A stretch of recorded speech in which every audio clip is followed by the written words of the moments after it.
پشتو کی مشہور گائک گلزار عالم اس گیت میں شدت پسندی اور دہشت گردی کے ان تلخ حالات کو بیان کر رہے ہیں جس کی وجہ سے انہیں اور دیگر فنکار برادری کو کٹھن حالات کا سامنا رہا۔ ان کا کہنا ہے کہ یہاں ساز اور آواز کی ترقی کا جو ایک ماحول تھا وہ اب نظر نہیں آ رہا۔ لوگوں کے ذہنوں میں جو خوف پیدا ہو گیا ان 10-12 سالوں میں، وہ خوف جو ہے نا وہ جائے گا ذہنوں سے، دلوں سے، ذہنوں سے، تو اس میں بہت لمبا عرصہ لگے گا۔ میرے خیال میں یہ 30-35 سال کا عرصہ لگے گا اس میں، اگر حالات اچھے رہے تو۔ خیبر پختونخوا میں فنکاروں کے خلاف تشدد کے واقعات مذہبی جماعتوں کے اتحاد MMA کے دور حکومت میں ہی شروع ہو گئے تھے۔ پشاور کا یہ ڈبگیری گارڈن کسی زمانے میں اس صوبے اور افغانستان کے فنکاروں کا سب سے بڑا مرکز ہوا کرتا تھا، لیکن آج کل یہاں دور دور تک بھی کسی ساز کی آواز سنائی نہیں دیتی۔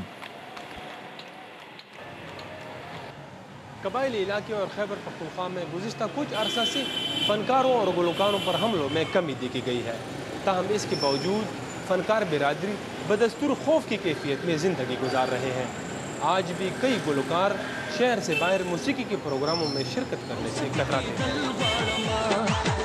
تجزیہ نگاروں کا خیال ہے کہ پشتونوں کو موسیقی اور فن کی ترقی کے لیے اپنے رویوں میں تبدیلی لانا ہوگی، بصورت دیگر ان کی ثقافتی ترقی مستقل طور پر تنزلی کا شکار ہو سکتی ہے۔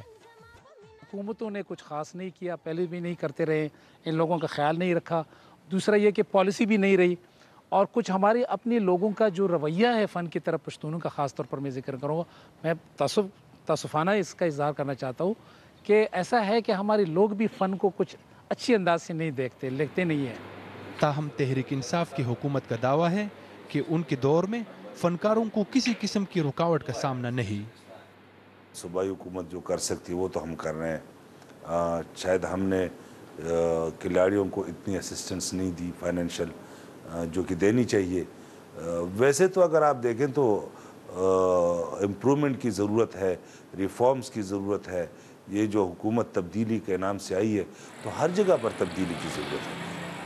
خیبر پختونخوا میں فنکاروں کی مشکلات کی کئی وجوہات بتائے جاتے ہیں، تاہم ایک بڑی وجہ حکومت کی طرف سے فن اور ثقافت کے حوالے سے واضح اور مؤثر پالیسیوں کا فقدان بھی ہے۔ رفعت اللہ اورکزئی، BBC نیوز، پشاور۔